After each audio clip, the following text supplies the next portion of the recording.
Irmãos, a palavra de Deus no Evangelho de Mateus, capítulo 7.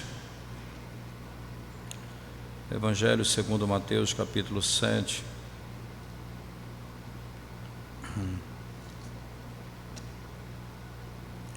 Vamos ler os versos 12 e 13. Ou melhor dizendo, desculpa, o 13 e o 14, né?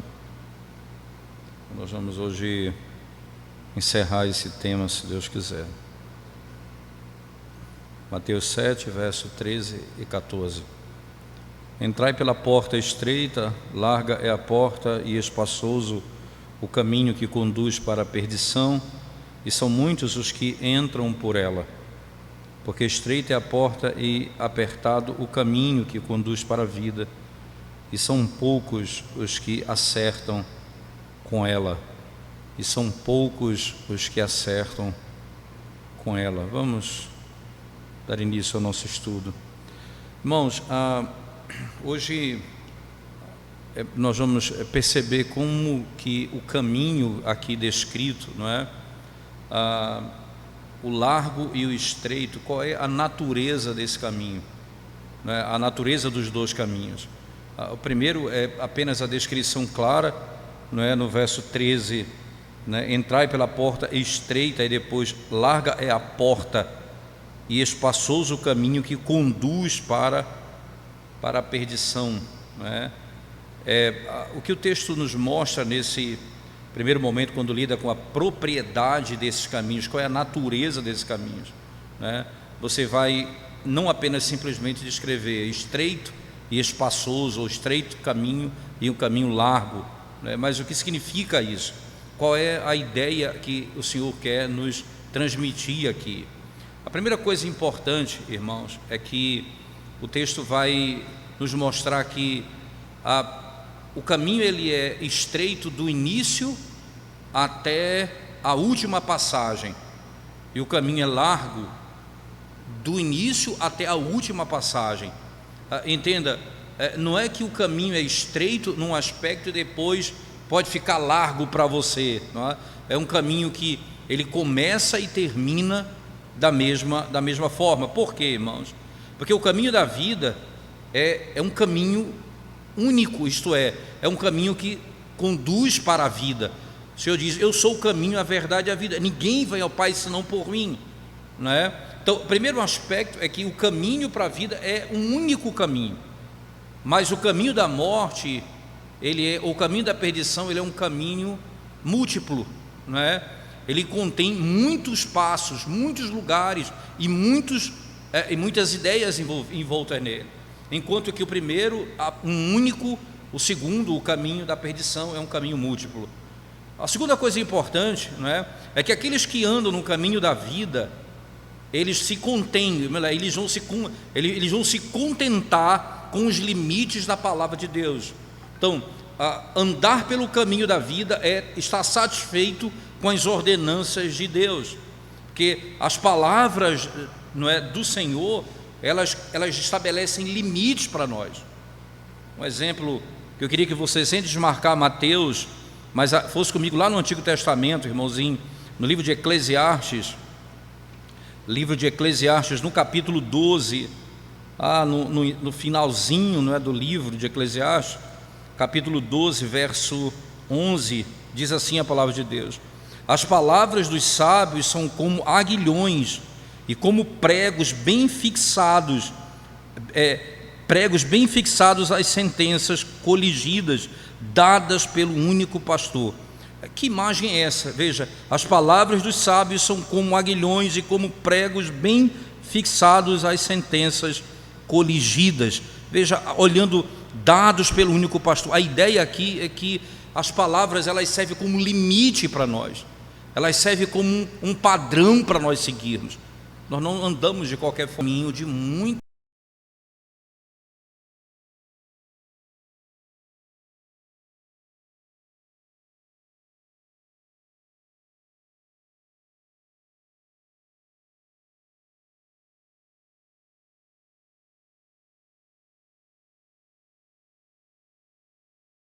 aflições, e quando nós passamos por ele, nós não podemos pensar que nós estamos fora do caminho do Senhor, quando cremos verdadeiramente no Evangelho. Significa dizer, irmãos, que essas aflições, não é, elas vão nos manter no caminho da obediência. Qual a ideia? A ideia é que o Senhor nos concede as aflições e o sofrimento para que não nos apartemos do caminho da vida. Você vai perceber que é isso que a Escritura vai dizer como disciplina do Senhor, né? O pai disciplina o filho a quem ama. O Senhor disciplina os seus filhos, lá em Hebreus 12, para quê? Para que eles retornem ao caminho de santidade. Qual a ideia? Não é? A ideia é que o sofrimento dado por Deus como disciplina por causa do pecado é para que nós tenhamos, para que o nosso caminho permaneça firme no caminho que o Senhor mesmo estabeleceu. E aí, irmãos, nós vamos para o último aspecto que eu queria frisar, que demora um pouco mais na nossa análise, não é? Como é que nós lidamos com esses dois caminhos? Como é que eu tenho acesso a esses dois caminhos? O que é que eu faço primeiramente? Primeira coisa, é fundamental, eu preciso entrar. É engraçado, parece uma bobagem, mas eu preciso entrar no caminho, eu preciso adentrá-lo. Eu preciso dar o passo dentro desse caminho. Então, por exemplo, o Evangelho de Lucas, que é um texto correlato, né? Lucas, no capítulo 13, o Senhor Jesus Cristo diz assim, citado pelo próprio evangelista, Lucas 13, versículo 24, diz assim a palavra de Deus: respondeu-lhes: esforçai-vos por entrar pela porta estreita. Veja o detalhe que Lucas coloca, irmãos: esforçai-vos por entrar, não é? Esforçai-vos por entrar pela porta estreita, pois eu vos digo que muitos procurarão entrar e não poderão.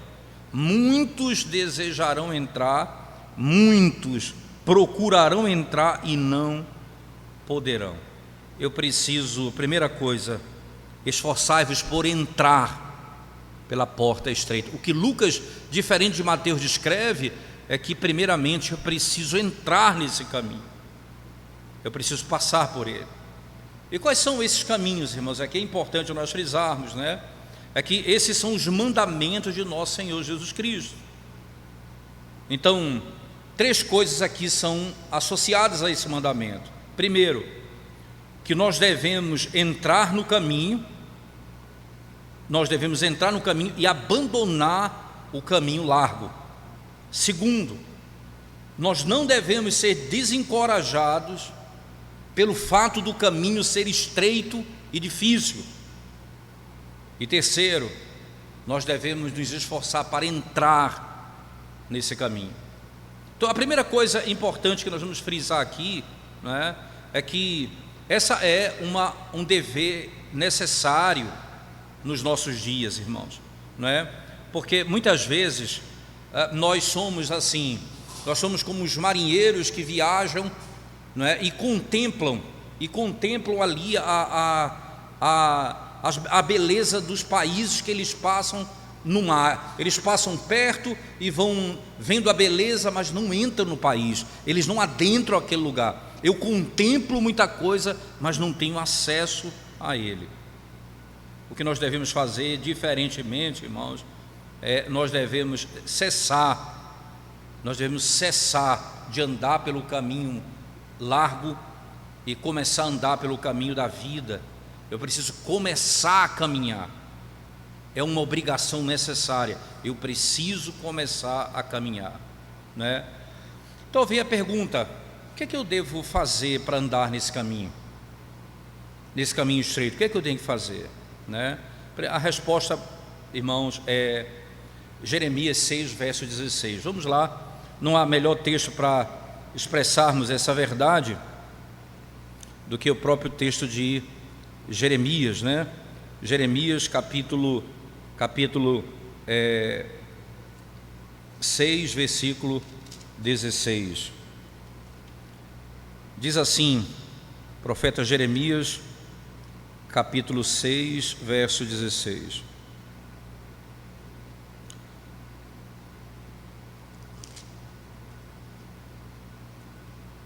O Senhor diz assim: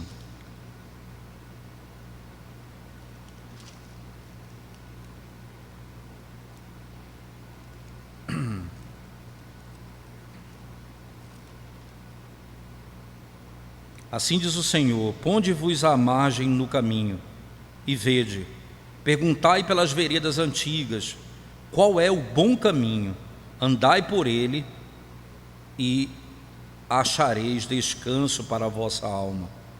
Mas eles dizem: não andaremos.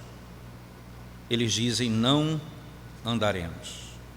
Primeira coisa que esse texto nos ensina, irmãos, nós devemos perguntar, não é, qual é o caminho antigo? O caminho antigo é o caminho correto, não é? Então, como é e onde nós aprenderemos sobre esse caminho? Onde é que eu vou aprender sobre esse caminho correto? Nas Sagradas Escrituras. Lá nós veremos o caminho pelos quais os patriarcas, os profetas e os apóstolos andaram. Nós saberemos os caminhos que eles seguiram, as antigas veredas. Segundo, isso é importante ainda, não é? Tendo encontrado o caminho correto, nós deveremos trabalhar para conhecer, irmãos, os detalhes dele. E aqui é engraçado porque nós devemos ver as coisas que nós cremos, irmãos. E você vai ter literalmente isso: eu preciso compreender aquilo que eu creio. Então não adianta apenas, veja, eu encontrei o caminho, mas eu preciso conhecer todos os detalhes, as curvas, para onde eu irei, os pontos. Eu não posso simplesmente dizer, eu estou entrando no caminho e esperar alguma coisa que aquele caminho não me proporcionará. O caminho é estreito e ele leva a vida, mas ele diz que o caminho tem uma qualidade, ele é estreito. Terceiro lugar, nós devemos caminhar neste caminho. Veja, não é suficiente conhecer a vontade de Deus, irmãos. Não é suficiente professar a nossa religião, mas devemos colocar em prática as coisas que nós conhecemos. E por último, nós devemos literalmente guardar a nossa vida e os nossos passos no caminho correto, não é? Eu devo colocar os meus pés no caminho correto, é exatamente o caminho que eu preciso ir. Então a primeira coisa necessária que nós temos aqui é: eu preciso entrar, não apenas contemplar o caminho, mas eu preciso adentrar esse caminho, como Lucas vai nos dizer. A segunda obrigação, aquilo que é requerido de nós, irmãos, desse mandamento, é que quando nós andamos nesse caminho da vida, que é o caminho estreito, o fato de ser estreito não deve nos desencorajar para irmos adiante. O Senhor está dizendo: os caminhos antigos que vocês andarão são caminhos estreitos. Esse é o caminho que você vai andar. Então, não há nenhum tipo de ilusão aqui. O texto é muito claro, não é? Então eu não devo ficar desencorajado por saber disso. Esse é o ponto principal, irmãos, pelo nosso Salvador Jesus Cristo nesse mandamento, para que nós possamos ser armados, encorajados a perseverar contra as aflições, a cruz, as tentações, para que não venhamos a desmaiar no caminho. Ora, o Senhor Jesus Cristo fez isso, por exemplo, no dia antes dele ser crucificado. Lembra muito bem do texto. Ele diz: olha, no mundo, ele fala, essas coisas eu vos digo para que vocês tenham paz. No mundo vocês terão aflições, mas tem de bom ânimo, eu venci o mundo. Ora, o Senhor, ele descreve o que vai esperar, o que a igreja vai esperar. O que ele está dizendo é: vocês precisam ter paciência, porque eu venci o mundo, né?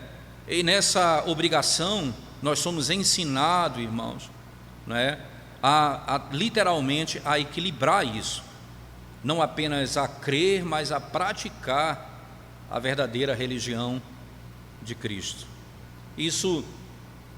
Essa ordem dada pelo Senhor nos leva a alguns deveres muito importantes.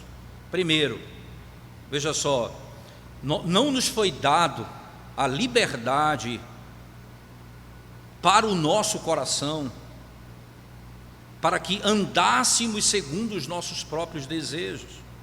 Não, o Senhor não nos deixou livres para fazermos o que nós imaginamos que deve ser feito. Mas o que aconteceu?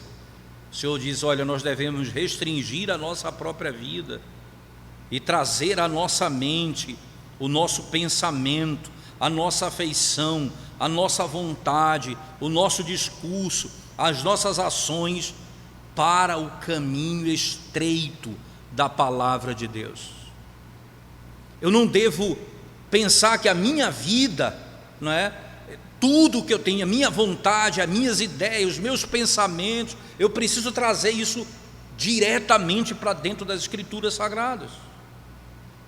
E essa restrição da nossa natureza, ela se divide em duas partes. Primeiro, eu vou ser restringido pela própria lei, e segundo, pelo próprio Evangelho de Cristo. A lei vai me restringir e o Evangelho de Cristo também vai me restringir. Preste atenção como funciona o mandamento, depois veremos como funciona o Evangelho, restringindo o homem para que ele não ande segundo o seu próprio pensamento. O primeiro mandamento diz respeito ao seguinte: que nós devemos ter um único Deus como nosso Deus, o Deus único e verdadeiro como nosso Deus. Agora, por natureza, irmãos, nós tomamos a liberdade de conceber Deus segundo o nosso próprio prazer, de conceber Deus de acordo com aquilo que eu gosto, com o que eu penso. E muitas vezes o homem pensa sobre Deus fora da Santíssima Trindade, e adora as pessoas uma sem a outra. Eles adoram o Pai sem adorar o Filho e o Espírito, eles adoram o Espírito sem adorar o Pai e o Filho, mas nós devemos pensar que há um só Deus que subsiste em três pessoas. Nós adoramos ao único e verdadeiro Deus. Então eu não posso adorar a Deus se não for um Deus triuno. Os judeus, os turcos, irmãos, e os pagãos, eles não vão se restringir, eles não vão ter nenhum problema com essa liberdade. Mas o povo de Deus, esse povo, submete os seus desejos à palavra de Deus. Eles vão restringir o desejo natural deles. Novamente, irmãos, pela natureza nós buscamos liberdade, não é? E para nos esquecermos do verdadeiro Deus. E nos nossos próprios corações nós levantamos falsos deuses para nós mesmos. Alguns fazem das riquezas o seu Deus, alguns fazem da honra, do prazer o seu próprio Deus. É só você ver onde o homem coloca o seu coração, onde ele coloca as suas afeições, onde ele coloca o seu amor, onde ele coloca o seu medo, o seu temor, onde ele coloca a sua confiança. Ali está o seu Deus. Ali está o seu Deus. Isso é aquilo que o Senhor claramente nos mostra aqui. Terceiro lugar, ainda quanto ao primeiro mandamento, a nossa natureza, irmãos, ela sempre busca conceder a nós mesmos aquilo que pertence apenas a Deus.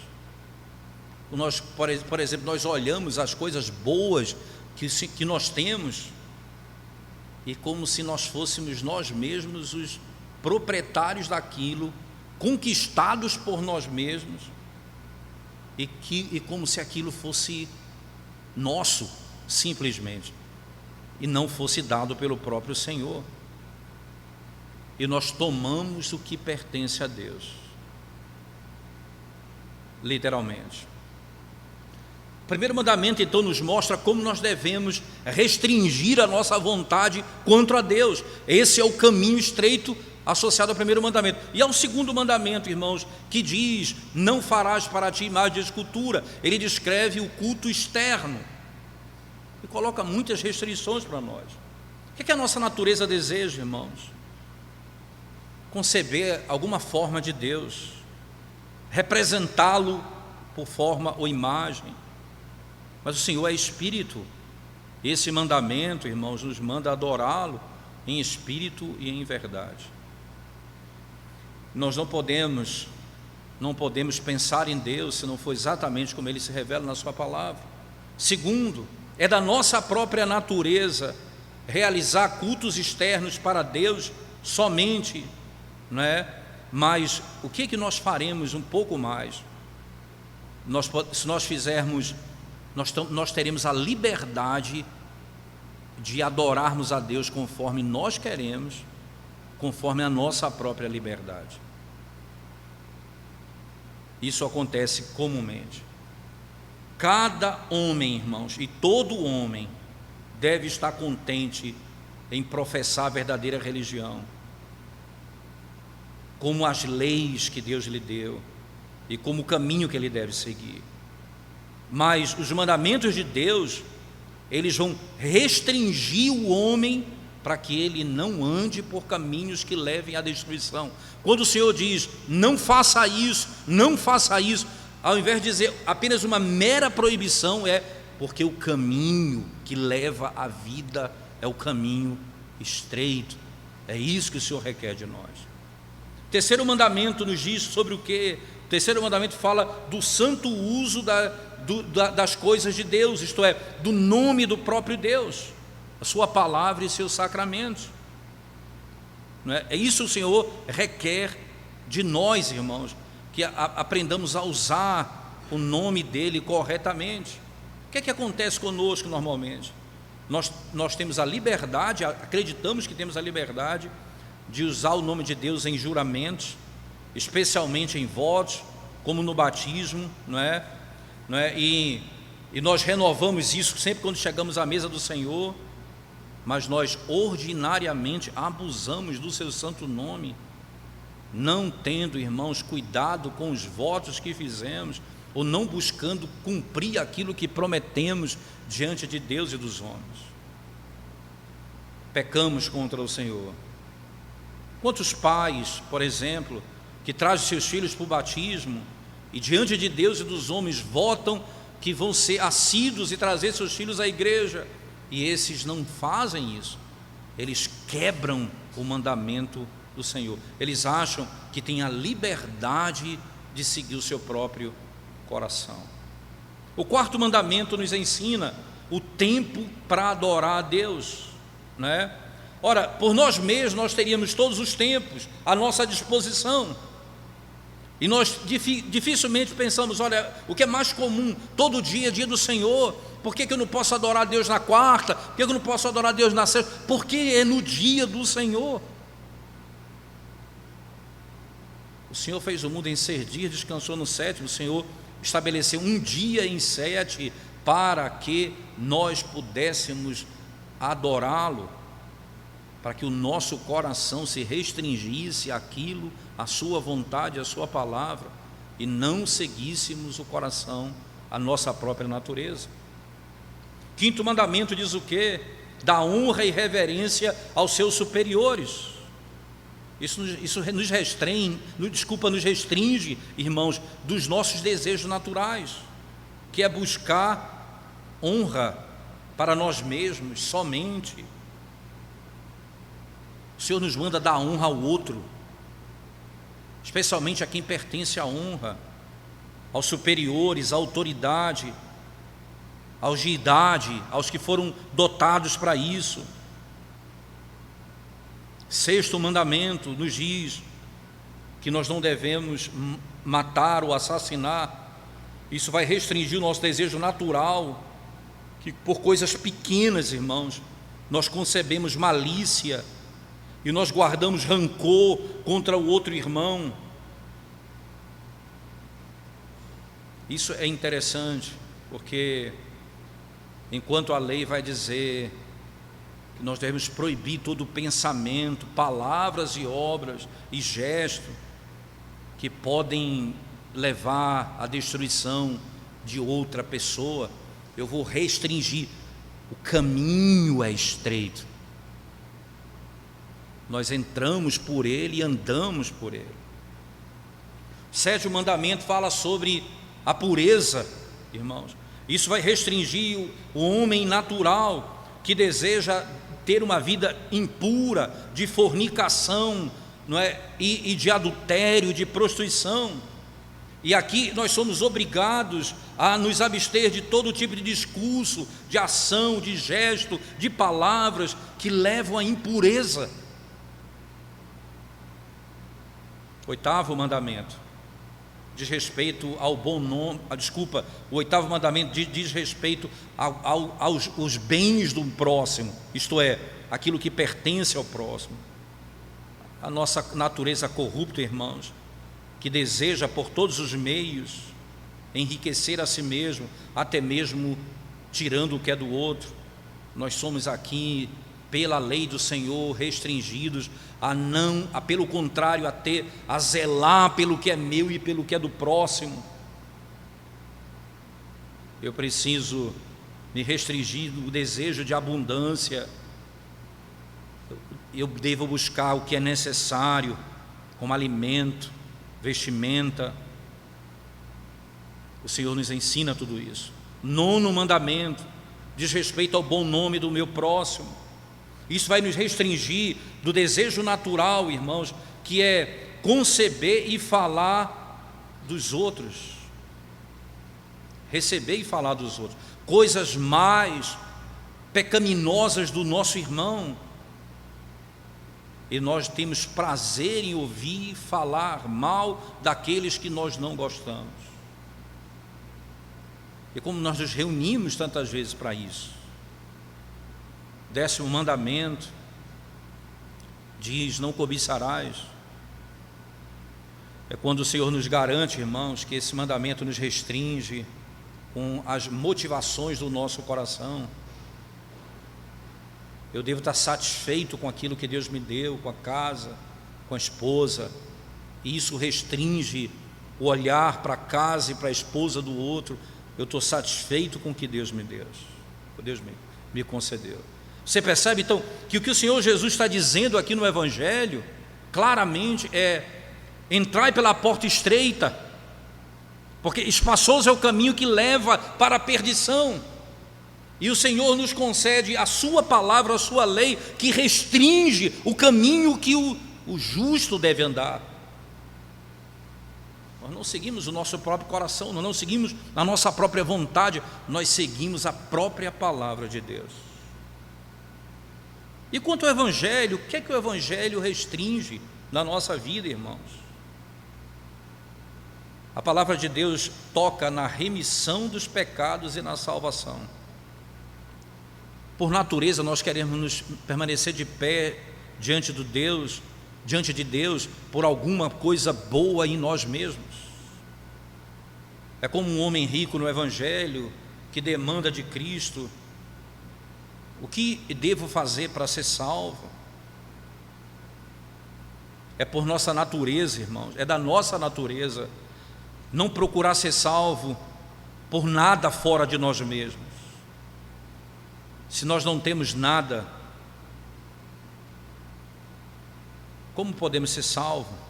O Evangelho nos restringe desses desejos e nos chama para que renunciemos a nós mesmos em matéria de salvação e tudo o que há em nós, e possamos depender exclusivamente da justiça do nosso Senhor Jesus Cristo, que é o Filho de Deus, aquele que é obediente e sofreu todas as coisas por nós. Nós queremos usufruir das misericórdias de Deus por meio do sentido, por meio dos sentimentos. O Evangelho nos restringe, irmãos, desse tipo de segurança. Muitas pessoas acham que estão seguras quando elas sentem alguma coisa, elas buscam sentir alguma coisa, então elas estão seguras. O Evangelho nos impede de sermos assim. Por quê, irmãos? Eu devo me apegar e abraçar a misericórdia de Deus crendo tão somente. Não é um sentimento, mas é crendo somente. Embora não tenhamos sentimentos, eu creio que a minha salvação depende exclusivamente de Cristo e da obra da sua obra da salvação. O Evangelho renova a lei, irmãos, para o modo correto como devemos praticá-la, o amor. Pois a lei moral requeria que nós pudéssemos amar os outros como a nós mesmos. E veja o que William Perkins vai dizer: a lei diz, ame ao próximo como a si mesmo. O Evangelho diz, ame ao próximo como Cristo te amou. Ainda é maior a restrição. Eu não devo amar, eu não devo dar a vida pelo outro, porque veja, eu não devo amar o outro como a mim mesmo, eu devo amar como Cristo me amou. E ele diz exatamente isso. É interessante porque o Evangelho requer amar outra pessoa como Cristo de fato nos amou. Porque Cristo nos amou, irmãos, mais do que a si mesmo, porque Ele se deu por nós. Nós devemos amar os nossos inimigos. É isso que o Evangelho vai fazer, ele vai nos restringir de seguirmos os desejos da nossa própria natureza e nos levar a caminhar pelo caminho da vida que é estreito. Que é estreito.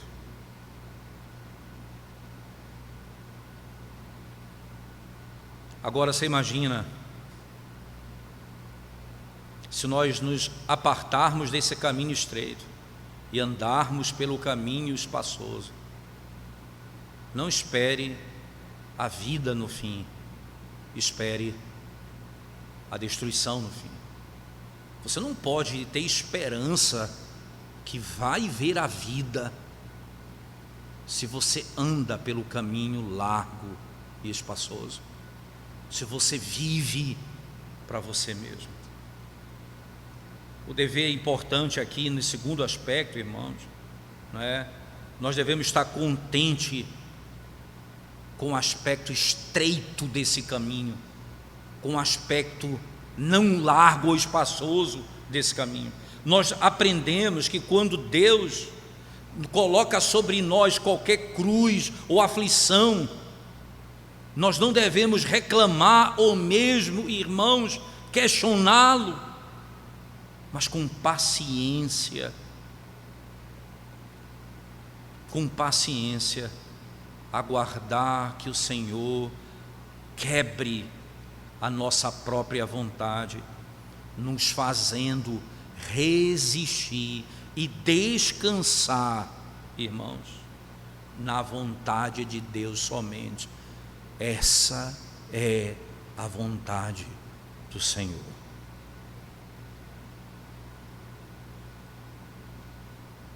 Outro aspecto importante é que nesse caso de a confissão e profissão da verdadeira religião, pela qual nós somos chamados, nós devemos estar contentes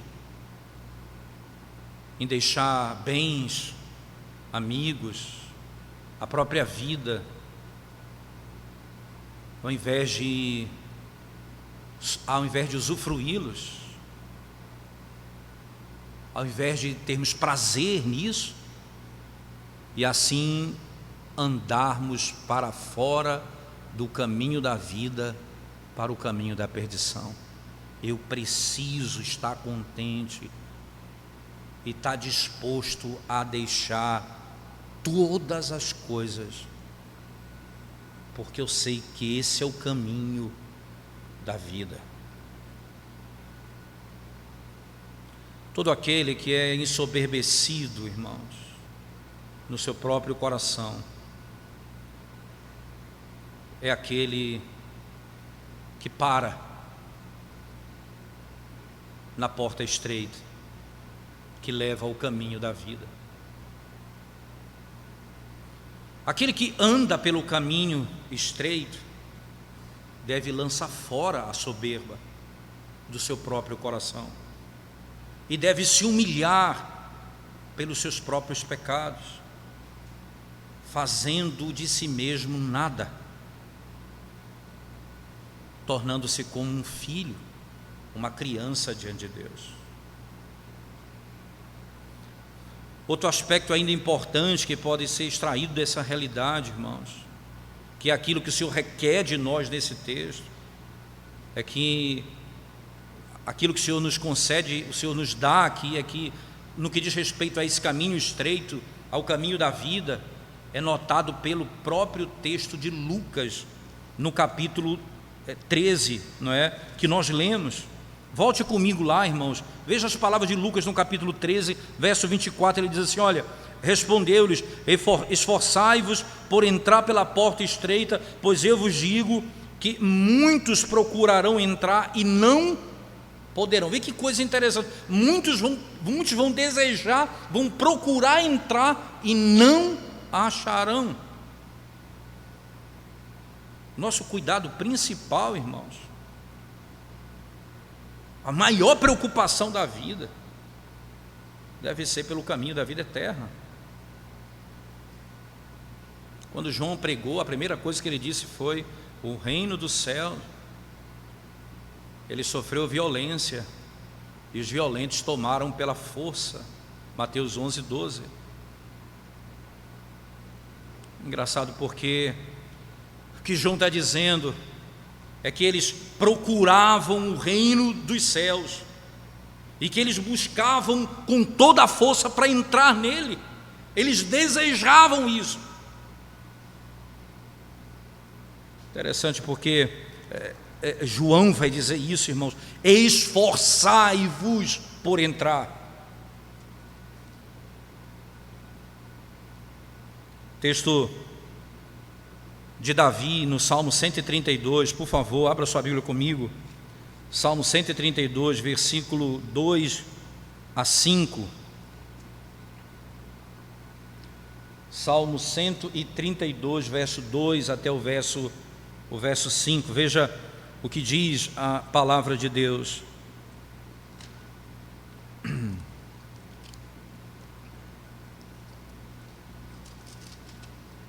Cento e 132, 5. Melhor dizendo, 2 a 5. Deixa eu ler do verso 1 em diante, que faz mais sentido, né?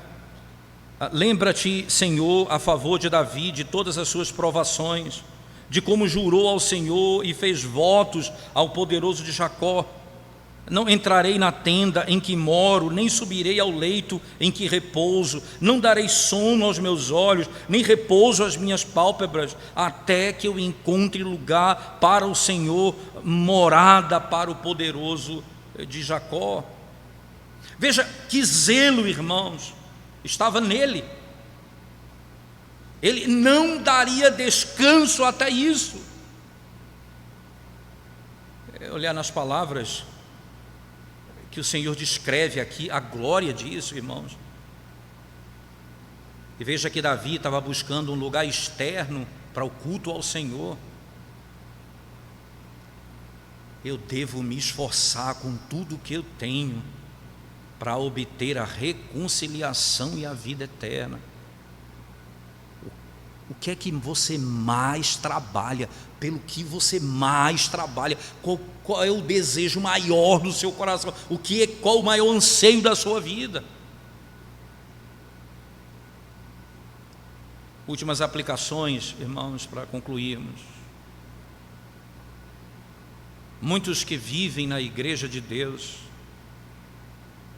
serão reprovados, porque muitos até participam da palavra de Deus domingo após domingo e dos sacramentos do Senhor. Muitos desses são os mais negligentes com a sua salvação. Não usam os meios para obter reconciliação com Deus e chegar na vida eterna. E esses, embora professem que eles deixarão tudo por causa de Deus, eles completamente não usam nenhum meio para conhecer e estar perto do Senhor e saber o que Deus requer deles. Esses são os inimigos, irmãos, porque esses conhecem e consideram o mandamento, esse mandamento. Porque esse mandamento diz: Cuidado com a falsa segurança. Trabalhe duro, esforce-se por entrar por esse caminho, o caminho estreito. Cuidado. Esse dever é tão necessário, que é necessário ver como o Senhor usa alguns argumentos para nos persuadir, irmãos. Primeiro, veja, considere, irmãos, quando os filisteus estavam reunidos e Sansão estava no meio deles, e eles queriam fazer de Sansão chacota.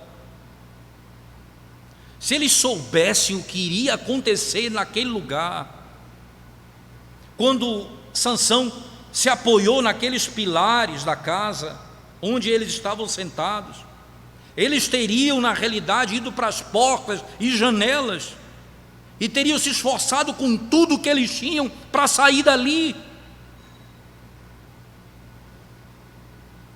Mas eles não sabiam. As pessoas que são frias nas suas profissões, não têm cuidado com a verdadeira religião, esses irmãos têm a ira de Deus pairando sobre suas cabeças, enquanto eles andam dissolutamente nesse mundo. A sua condenação não dorme, mas está perto dele. E se eles continuam nessa vida, no curso dessa vida sem cuidado, eles perecerão na ira de Deus, como os filisteus fizeram, pereceram nas mãos de Sansão. Eles desejaram escapar daquela destruição. Sabe o que é interessante? Eles perceberam, quando a destruição veio, que eles estavam seguros numa falsa segurança, em coisas externas, em coisas apenas que falam daquilo que as pessoas veem, mas não do que está de fato dentro do nosso coração e do modo como vivemos. Segundo, se um anjo dos céus, irmãos, viesse e nos assegurasse, não é, de que a vida eterna pertence a nós, nós teríamos isso como uma mensagem bendita. Bem, perceba quando nós deixamos o caminho espaçoso e andamos no caminho estreito que leva à vida, nós temos segurança da nossa salvação, como se um anjo dissesse: vocês têm a vida eterna. Quando deixamos o caminho espaçoso e passamos a andar pelo caminho estreito, exatamente o que acontece, é como mais seguro do que o anjo poder dizer à igreja que você pertence ao Senhor. Porque o verdadeiro arrependimento é uma nota infalível de que você é filho de Deus, e que aos que buscam arrependimento e se arrependem, a esses pertence o reino dos céus.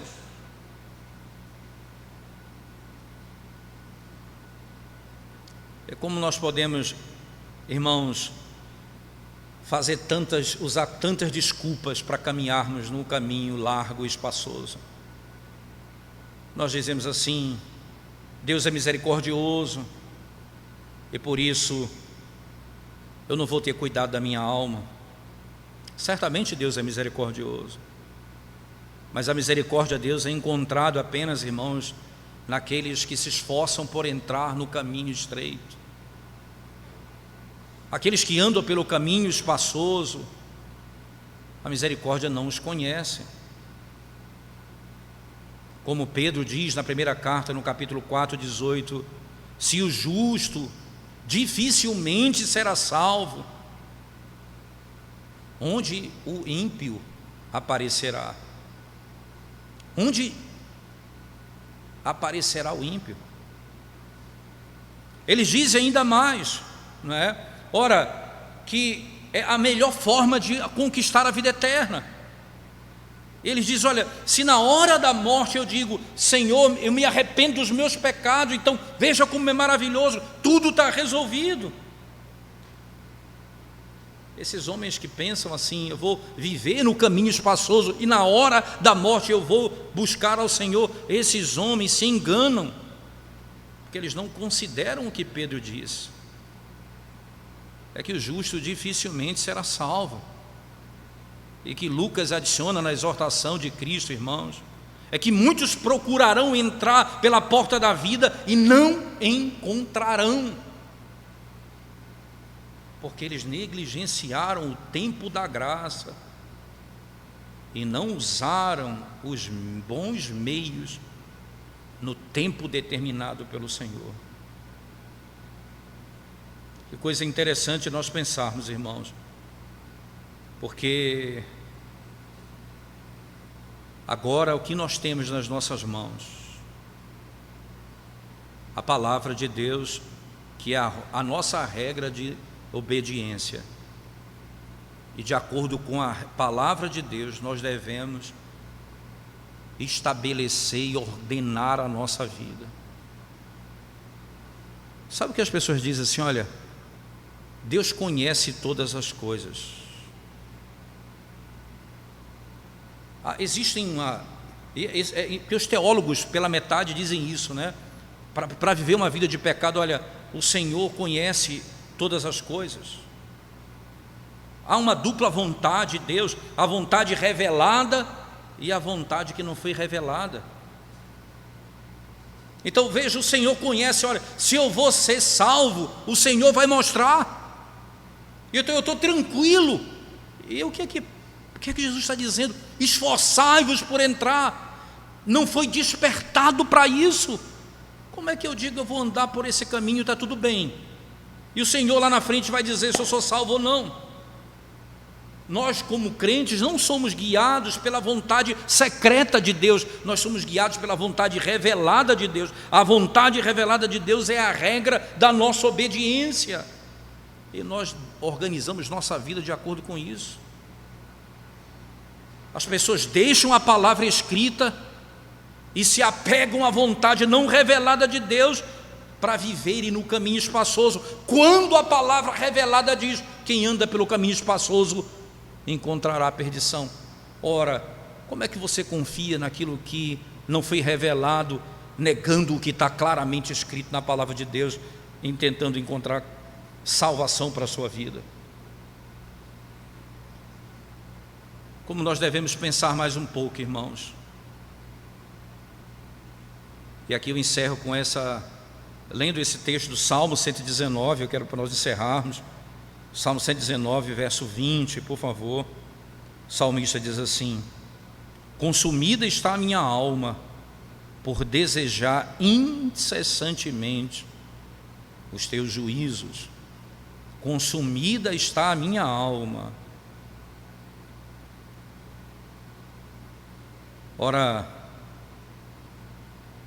essa é a profissão de Davi, irmãos, e nós comumente gastamos nossa vontade e nossa força com coisas mundanas, como comodidade e deleite nessa vida. Mas Davi, nesse texto, ele se torna um padrão para nós. A nossa principal luta, irmãos, é em obter a vida eterna. Qual é o que você busca com tanta força nessa vida?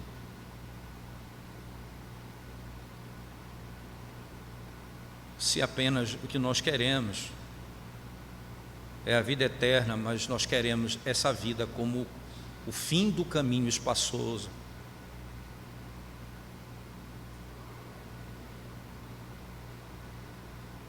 o caminho espaçoso não é a causa da minha salvação, mas é a maior declaração de que a graça não me alcançou. O caminho espaçoso não é a causa também da minha perdição, mas a maior declaração, irmãos, de que nós não conhecemos o Senhor. E o caminho estreito não é a causa da minha salvação, mas é a maior declaração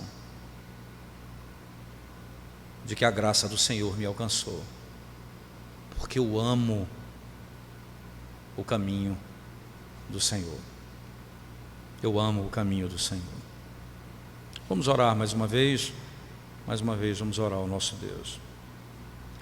Graças te damos, Senhor, pelo privilégio de podermos meditar na Tua Palavra e sermos desafiados, ó Deus, a andarmos em retidão. Ó Deus, perdoa as nossas muitas faltas, Senhor. Ó Deus, quanta maldade no nosso coração, quanta hipocrisia também. Ó, livra-nos, Senhor Deus, de nós mesmos e dá-nos um coração submisso à Tua lei, à Tua palavra.